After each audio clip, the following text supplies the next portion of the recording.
The scent of roasting venison and fresh bread should have brought Eowyn comfort. Instead, she stood at the edge of the great hall, invisible among the servants, watching her pack celebrate without her. Tonight was the claiming moon, the sacred ceremony where unmated wolves found their destined partners. Every eligible Omega had been dressed in ceremonial white, their hair adorned with moonflowers, their necks bared in traditional invitation. Every Omega, except Eowyn. She wore her kitchen grays, flour still dusting her sleeves, her dark hair pulled back in a practical knot. The moonflower crown she'd secretly woven for herself remained hidden beneath her cot in the servants' quarters. There was no point wearing it. Alpha Draven had made his position clear 3 years ago when she'd come of age. You expect me to claim you? His laugh still echoed in her nightmares. A wolf-less Omega who can't even shift? You're barely better than human. Wolf-less. The word branded her soul.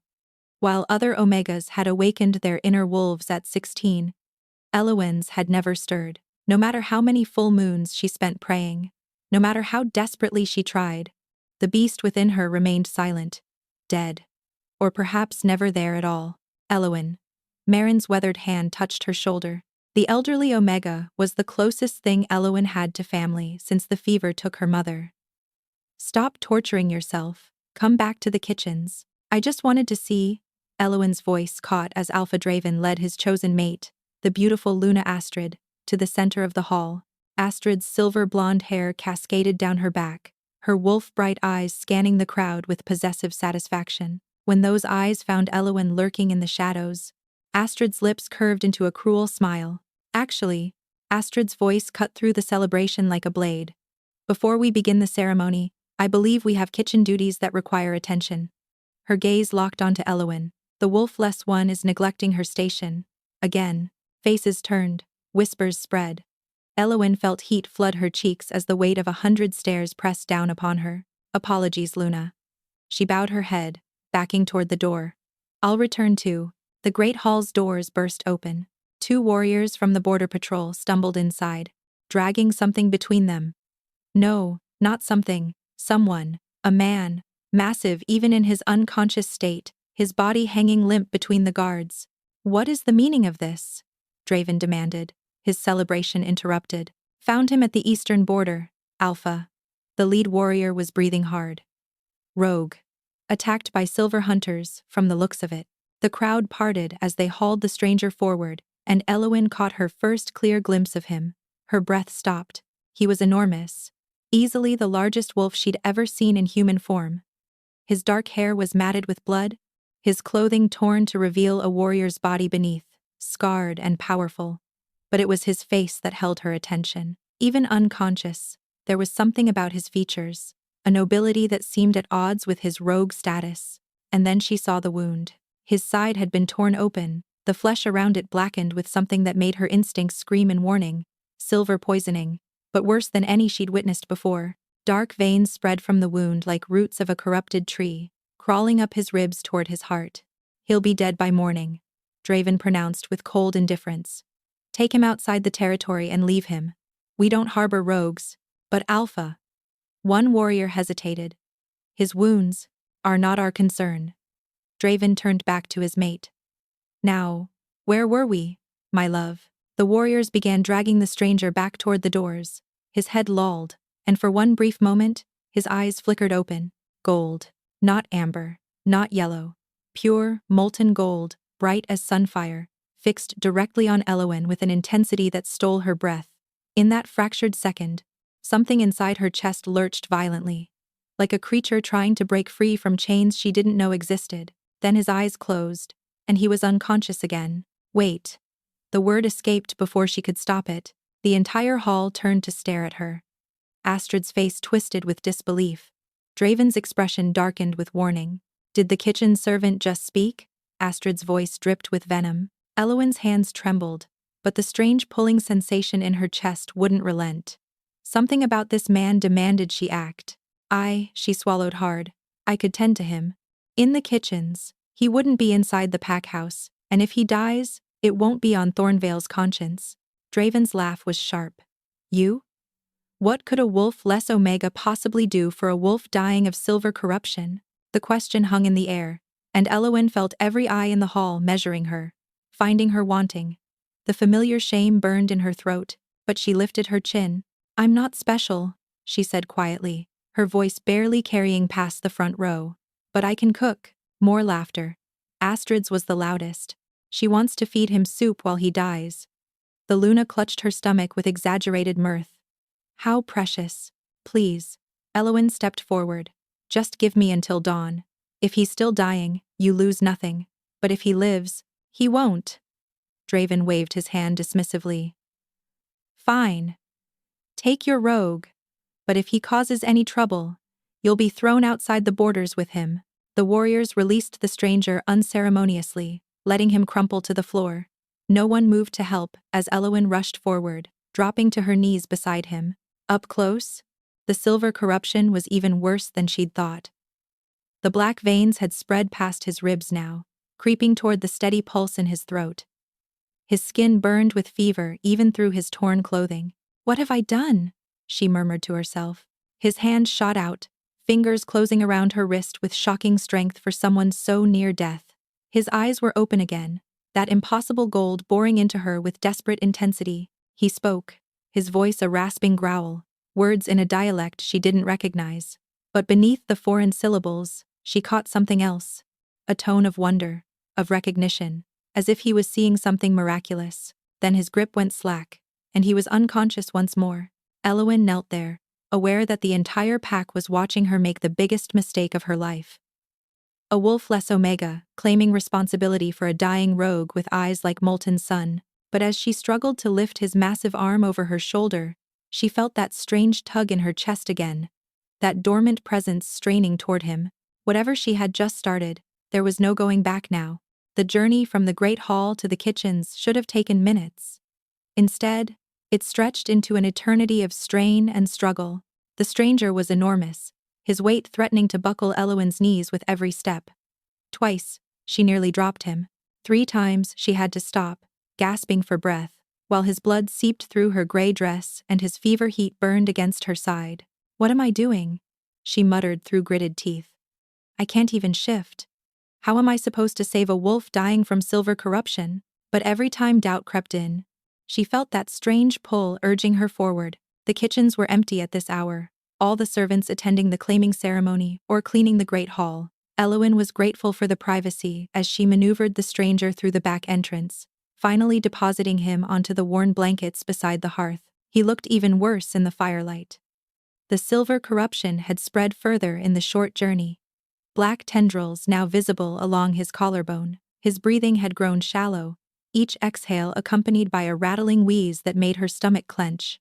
"Stay with me," she breathed, not knowing why she spoke to an unconscious man who probably couldn't understand her anyway. She gathered supplies with frantic efficiency. Clean water, cloth for bandages, the healing herbs Marin had taught her to cultivate in the kitchen garden. But as she knelt beside him and examined the wound more closely, her heart sank. This was beyond herbs, beyond anything she knew. The silver had bonded with something dark, something that felt wrong in a way that made her skin crawl. Regular treatments would slow it at best. He needed a healer with true power. And all Elowen had was a kitchen. Her gaze fell on the simmering pot over the hearth. Bone broth, left warming for the servants' late meal. Nothing special, nothing magical. But as she stared at the simple broth, a memory surfaced. Her mother, fevered and dying, refusing all medicine until Elowen had made her soup. Simple soup, vegetables and herbs, prepared with desperate love. Her mother had called it, "the only thing that doesn't taste like goodbye." She'd lived 3 more days. The healers had called it a miracle. "It's foolish," Elowen told herself. Soup can't cure silver poisoning. But she was already moving, gathering ingredients with an instinct that felt older than memory. Rowan berries, for protection. Elderflower for purification. Thistle for strength, and beneath it all, the bone broth base, slow-simmered and rich with nourishment. Her hands worked without conscious thought, stirring and tasting, adjusting and adding. She'd always cooked this way, by feeling rather than recipe, letting something deep inside her guide each choice. She lifted a spoonful to her lips. Tasted. Her eyes widened. It was good. Better than anything she'd made before. The flavors seemed to sing together in perfect harmony, warm and bright, and somehow alive. "Please let this work," she breathed, kneeling beside the stranger. Lifting his head gently, she pressed the spoon to his cracked lips. For a moment, nothing happened. Then his mouth opened slightly, accepting the broth, his throat working to swallow. 1 spoonful, 2, 3. Elowyn fed him slowly, patiently, watching his face for any sign of change. The fire crackled beside them, casting dancing shadows across the walls. She had just raised the 4th spoonful when he made a sound, a low rumble that vibrated through his massive chest, somewhere between a growl and a groan. His brow furrowed, his head turning toward her, as if seeking something. "Easy," she murmured. "You're safe. I'm trying to help." His eyes flew open, gold, burning, bright gold, fixed on her with predatory intensity, a true alpha's eyes. No, not just an alpha, something more. Before Elowyn could react, his hand shot up to grip her jaw, holding her face still while he inhaled deeply. She should have been terrified. Every instinct should have screamed at her to flee from this wounded predator, examining her like prey. Instead, that dormant creature inside her surged against its chains, straining toward him with desperate recognition.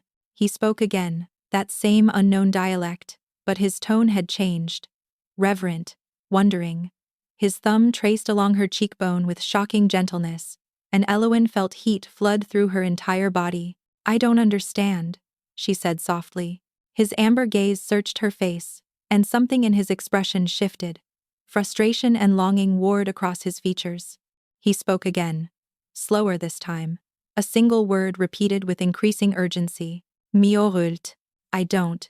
His grip tightened on her jaw, not painful, but commanding.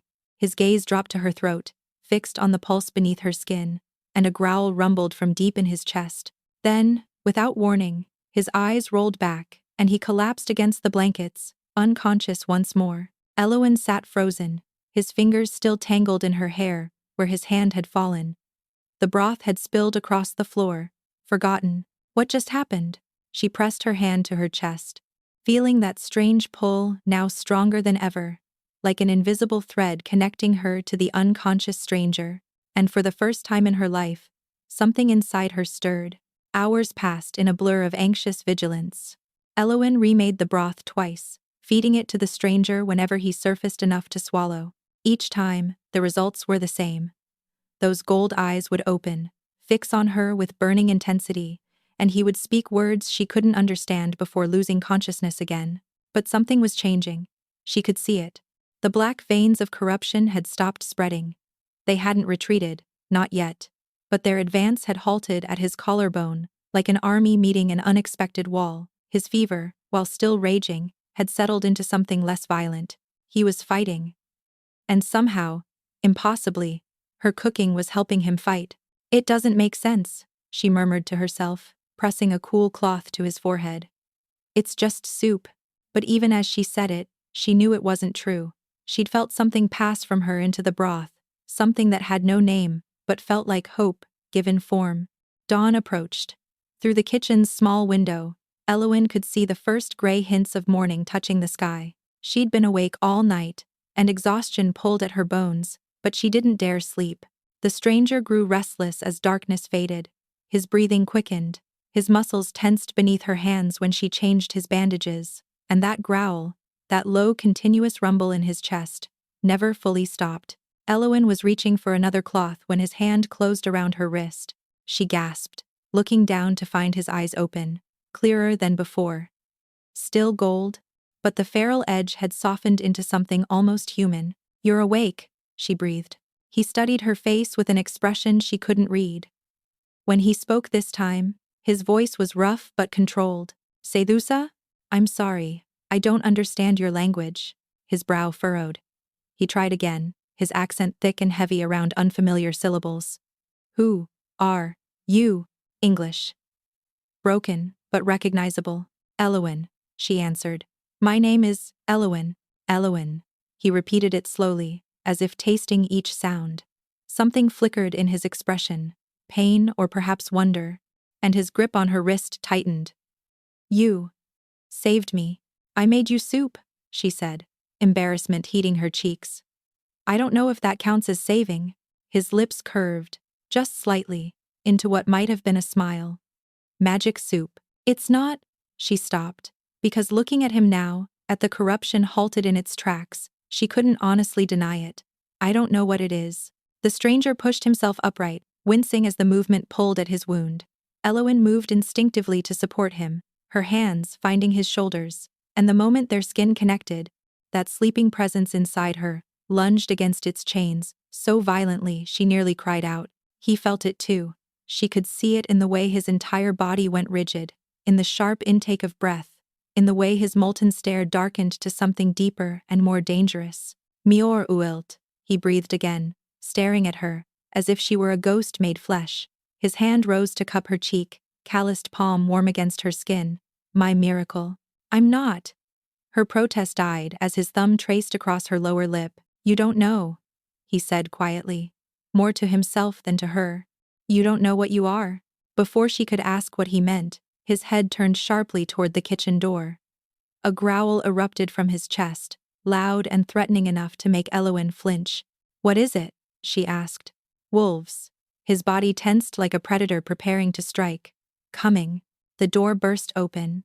Draven stood in the entrance, flanked by two of his warriors, his face twisted with shock and fury. His gaze swept from Elowen to the stranger, to their intimate position, her hands on his shoulders, his palm cradling her face. He lives, Draven snarled. How is this possible? Elowen scrambled to her feet. Alpha, I can explain. You'll explain nothing. Draven stepped inside, his warriors spreading to flank him. First you defy me at the ceremony, now I find you playing nursemaid to a rogue, letting him put his filthy hands on you like some common. The stranger moved. One moment he was seated on the blankets, wounded and weakened. The next he was standing between Elowen and Draven, a wall of muscle and barely contained violence. The growl that emanated from his chest was nothing like before. This was deeper, more resonant, carrying an authority that made even Draven's warriors take an involuntary step backward. Do not, the stranger said, his broken English carrying more threat than any fluent speech. Speak to her this way? Draven's face flushed crimson. You dare challenge me in my own territory? You're a rogue. You have no standing here. The stranger smiled. It was not a kind expression. I am no rogue. Something in his voice changed on those words. Something that made the hair on Elowen's neck stand up, and that dormant wolf inside her howl with sudden recognition. She couldn't explain how she knew, couldn't point to any evidence, but in that moment, she was absolutely certain that the man she'd saved was far more dangerous than anyone in this room understood. Draven didn't seem to notice. His pride had been wounded, and pride made wolves stupid. Seize him, he ordered. The warriors moved forward. The stranger moved faster. In 3 heartbeats, both warriors were on the ground, and Draven was pressed against the wall with a hand around his throat. The stranger hadn't even shifted, had barely seemed to exert himself. Yet he held the alpha of Thornvale pack like a disobedient pup. I said, the stranger repeated quietly. I am no rogue. What are you? Draven choked out. The stranger leaned close, speaking words Elowen couldn't hear, but she saw Draven's face go white, saw the alpha's eyes widen with recognition, and sudden, terrible fear. Then the stranger released him, stepping back toward Elowen, placing himself between her and the alpha once more. This female saved my life, he announced. By pack law, I owe her a debt that cannot be repaid with gold or territory. His amber gaze found hers, burning with an intensity that stole her breath. I claim her as mine to protect. Any who threaten her, threaten me. Silence crashed through the kitchen. You can't, Draven managed. She's worthless, wolfless. She's not even a true Omega. The stranger's growl shook the walls. She is worth more than your entire bloodline. He turned to Elowen, and before she could process what was happening, he pulled her against his chest. One arm wrapped protectively around her waist. Heat blazed through her body at the contact. That sleeping wolf straining toward him with desperate need. We leave, he said against her hair. Now. But Elowen's protest died as his wound pressed against her side and she felt fresh blood seeping through his bandages. The corruption might have stopped spreading, but he was far from healed. This confrontation had cost him. You're still injured.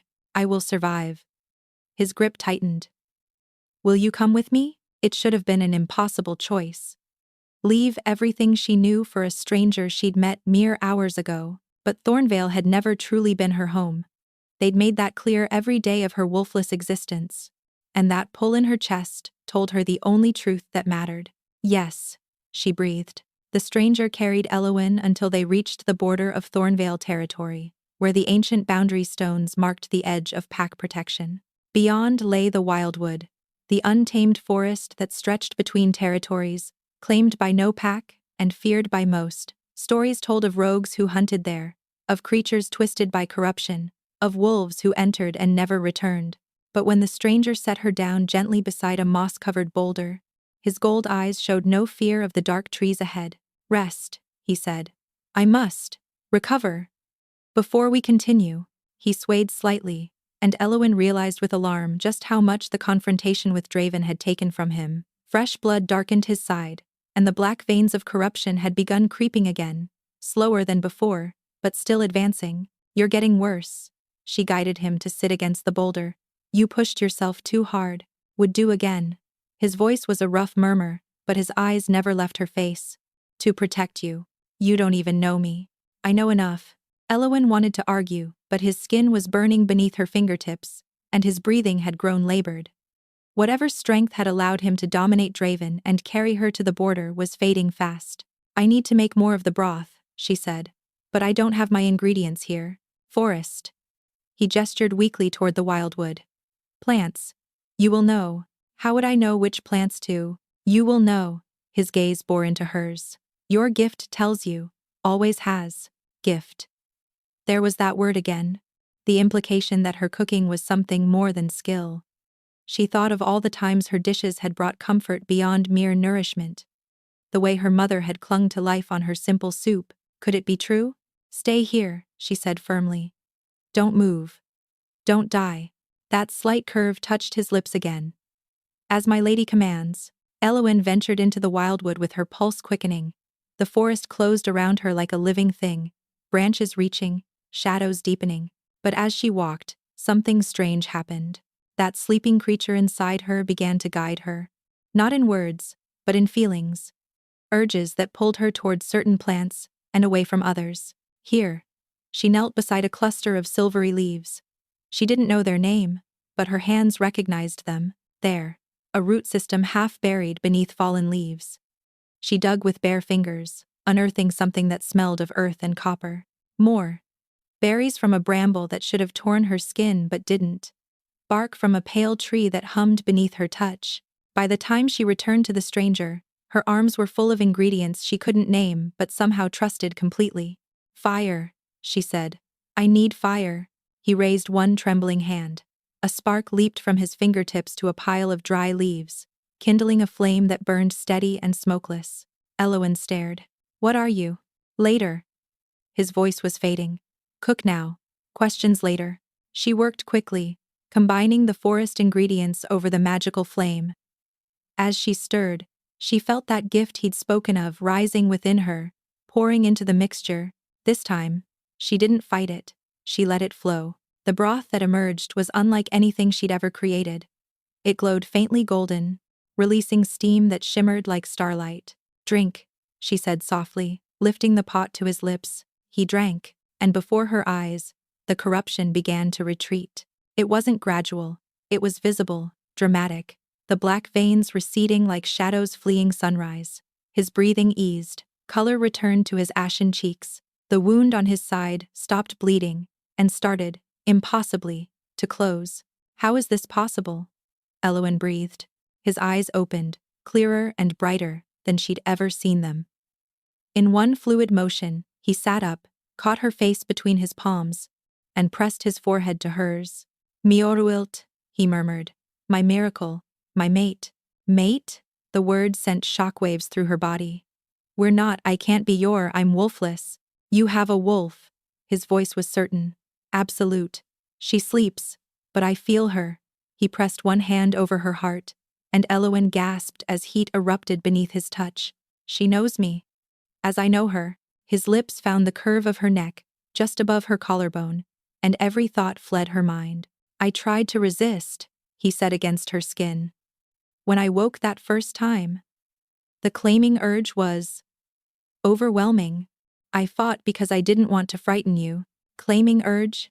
The need to mark you. His teeth grazed her pulse point, and Elowen shuddered. To make you mine so completely that no other wolf could ever touch you. She should pull away. She should demand explanations. Instead, she tilted her head, baring more of her throat to him.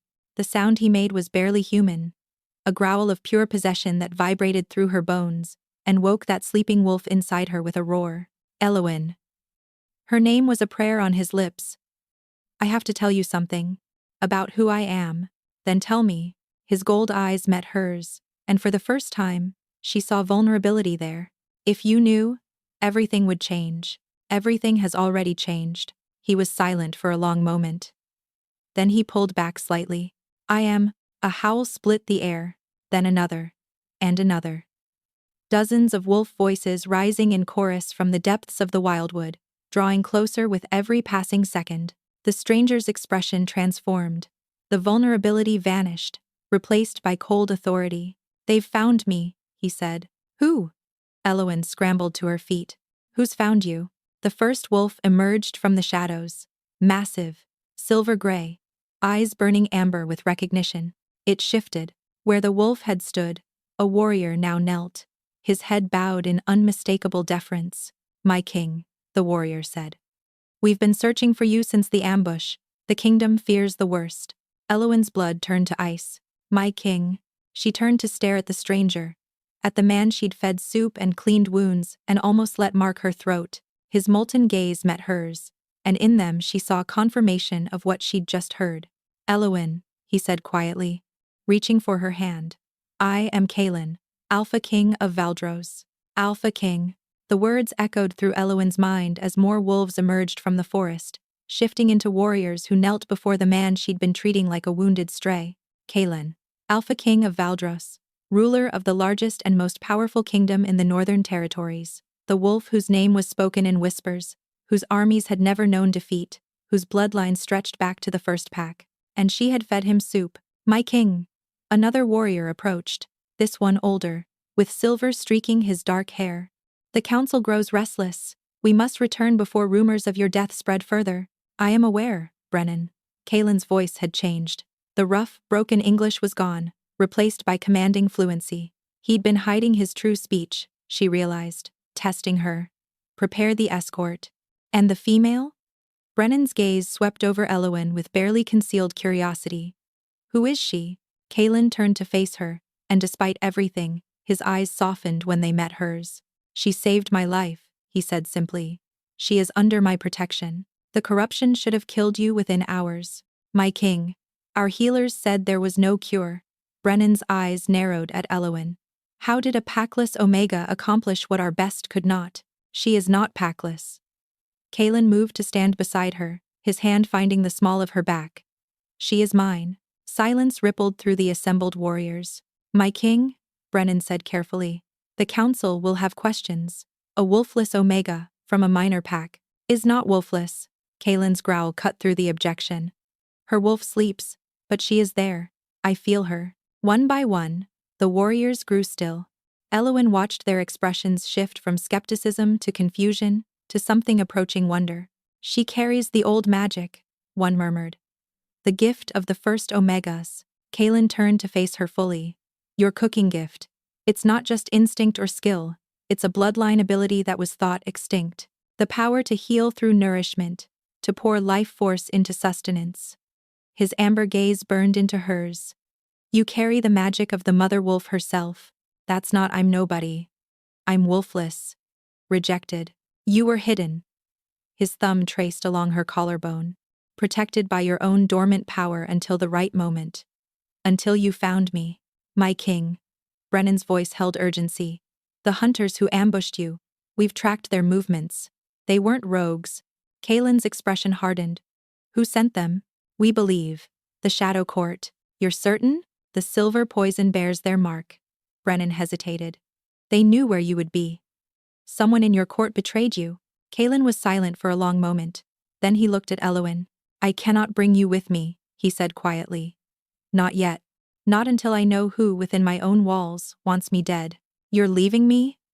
The words escaped before she could stop them. I am protecting you. His forehead pressed against hers. The bond between us is incomplete. If my enemies discovered your existence before I've secured the kingdom, they would use you against me. He reached for a leather cord around his neck. A pendant hung from it, a silver wolf's head with eyes of deep amber. This belonged to my mother. It carries my scent, my essence. Keep it close. He pressed it into her palm, closing her fingers around the warm metal. When the traitor is found, I will come for you, he promised. Nothing in this world will keep me from claiming you properly. Before she could respond, he shifted. One moment he was a man holding her close. The next, a massive wolf stood before her. His fur deepest black shot through with silver, his eyes still that impossible gold. He was magnificent, terrifying, and somehow, impossibly, hers. The wolf pressed his muzzle to her throat, inhaling deeply, a rumbling sound of longing vibrating through his chest. Then he pulled away and bounded into the forest, his warriors shifting to follow. In seconds, they were gone. Elowyn stood alone at the border of the Wildwood, clutching the pendant so tightly it bit into her palm. The wolf inside her howled with loss. 3 weeks had passed since Elowyn had stumbled back to Thornvale alone, since Kaelin had vanished into the forest. 21 nights of clutching his pendant, while her body rebelled against his absence. It started small, a persistent ache in her chest that no amount of rest could ease. Dreams so vivid she woke, gasping, her skin flushed and burning, his name on her lips. Then came the hunger. Not for food, though she could barely keep anything down. This was something deeper, a craving that gnawed at her bones and left her shaking. She found herself standing at the Wildwood's edge for hours, staring into the trees, waiting for wolves that never came. You're getting worse. Marin pressed a weathered hand to Elowyn's forehead, frowning. The fever won't break. I'm fine. The lie tasted bitter. There are old stories, Marin said quietly, about incomplete bonds. When a wolf marks their mate but doesn't complete the claiming ritual, the bond becomes a wound that won't heal. That night, the dreams changed. She was running through an endless forest. 4 legs instead of 2, silver-white fur rippling in moonlight she could taste. Ahead of her, a black wolf ran just out of reach, always calling, always leading her deeper into the wild. Come to me, his voice echoed in her mind. Find me. I'm waiting. She woke, screaming as pain lanced through every bone in her body. The door burst open. But it wasn't Marin who entered. Well. Draven's smile was sharp as he surveyed her crumpled form on the floor. The wolfless Omega, looking even more pathetic than usual. Get out. She tried to rise, but her legs wouldn't cooperate. I don't think so. He stepped closer, 2 of his warriors following. You see, I've been doing research since your mysterious rogue turned out to be significantly more than he appeared. Do you know how valuable you've become? I don't know what you're talking about. The Alpha King's mate. Draven crouched beside her, gripping her chin with bruising force. Even an incomplete bond carries power. And there are people willing to pay handsomely for leverage against Valdros. Cold terror flooded her veins. You're going to sell me? I'm going to profit from you. The Shadow Court has been searching for a way to bring down Kaelin for years. Imagine their delight when I deliver his bonded mate right into their hands. He'll kill you. The words came from somewhere deep and fierce. When he finds out what you've done, he'll tear your throat out, Draven laughed. He won't find out. Because you're going to disappear, and everyone will assume the wolfless Omega simply wandered into the Wildwood and died. They bound her wrists with silver-threaded rope that burned against her skin and threw her into a covered wagon. Through the gaps in the canvas, Elowyn watched Thornvale territory disappear, replaced by unfamiliar roads winding through increasingly desolate landscape. Hours passed. The burning in her wrists spread up her arms, and she realized with growing horror that the silver was affecting her. It shouldn't have been possible. Silver only harmed wolves with active spirits. Unless hers wasn't dormant anymore. The wagon stopped as dawn touched the horizon. Rough hands dragged her out into a clearing, where a delegation waited, their dark cloaks bearing an emblem she didn't recognize. A wolf's skull pierced by 3 silver arrows. This is her? A tall woman with ice-pale eyes examined Elowyn like livestock at market. The Alpha King's supposed mate? She carries his pendant. Draven produced the leather cord, and Elowen's chest tightened as her last connection to Kaelin was stripped away. And she bears the marks of incomplete bonding sickness. The connection is real. The woman circled Elowen slowly. She doesn't look like much. She has the old magic, Draven said. The cooking gift of the first Omegas. That's how she saved him from your poison. Interest flickered in those cold eyes. The bloodline lives? Apparently so. Draven held out his hand. My payment? The envoy smiled thinly. Of course, she gestured, and one of her guards stepped forward, not with gold, but with a blade that he drove directly through Draven's chest. Elowen screamed. Did you really think we'd let you live? The envoy watched dispassionately as Draven crumpled. You know too much. She turned to her guards. Dispose of the body. Prepare the girl for transport. They loaded her into a different wagon. This one reinforced with silver that made her entire body ache. As they traveled, Elowen felt consciousness slipping away. She dreamed of Kaelin. He was sitting beside her in a grand chamber, firelight dancing across his features. Hold on, he said urgently. I'm coming. I can feel you weakening. How is this possible? The bond. Even incomplete. It connects us. I've sensed your suffering for weeks, but I couldn't pinpoint where you were. Now the pain is stronger. His jaw tightened. They have you, don't they? The Shadow Court. They killed Draven. He was working with them. My spies finally confirmed his betrayal yesterday, though I've felt your pain for weeks. I couldn't find you until the bond agony intensified. His form flickered. The connection is weakening. You're fading. The silver, she managed. They're transporting me in a wagon lined with it. Your wolf is waking. That's why the silver hurts. You need to let her out. I don't know how. Find me, Elowen. Let your wolf find me. She woke to darkness and the sound of fighting. Metal clashed against metal. Wolves howled. The wagon lurched violently, throwing her against the silver-lined walls. Then the canvas was ripped away, and moonlight flooded in. A massive black wolf stood amid the carnage, silver blood dripping from his muzzle, gold eyes blazing with fury and relief. Kaelin? He shifted, reaching for her with hands that trembled.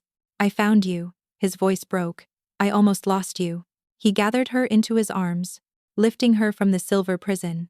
The moment her skin left contact with the metal, relief flooded through her so intensely she sobbed. His hand reached into his cloak, producing the familiar leather cord. My warriors recovered this from the envoy's guard. He clasped it around her neck, the pendant settling against her chest like a piece of her soul restored. Where are we going? She managed. Home. He pressed a kiss to her hair. To Valdros, where you belong. As they rode through the night, Elowen caught her first glimpse of his kingdom rising on the distant horizon, a fortress of silver and stone that seemed to grow from the mountains themselves. That wolf inside her raised her head and howled with recognition. Home? Her wolf breathed. Finally home. Valdros was everything Thornvale was not, but Elowen saw little of its grandeur. The moment they passed through the gates, her vision blurred, and her body convulsed with pain so intense she couldn't breathe. Elowen! Kaelin's voice came from far away. What's happening? Too long, her wolf said. The bond waited too long. We're dying. When she woke, she was in a chamber of silver and moonlight. An elderly woman sat beside the bed, her white hair braided with crystals. So. The woman's voice was dry as autumn leaves. The little miracle wakes. Where? Valdros. The king's private chambers. The woman pressed a cool cloth to her forehead. I am Seraphine, keeper of the old ways, and you, child, are in considerable trouble. The pain. Is the incomplete bond destroying you from within? Seraphine's expression held no comfort. When an alpha of Kaelin's bloodline initiates a mate bond, it must be completed within 1 moon cycle. You are now well past that deadline. Then complete it, whatever ritual is needed. It's not that simple. Your wolf has been dormant your entire life. Awakening her now, under these conditions, will likely kill you.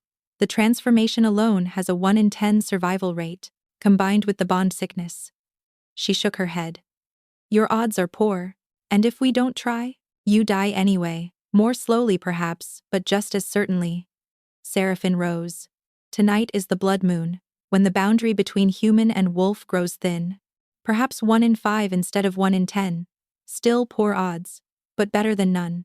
The door burst open. Kalen stood in the entrance, gaunt and desperate. His face showed shadows beneath his gold eyes, his usual commanding presence replaced by something raw. "You're awake."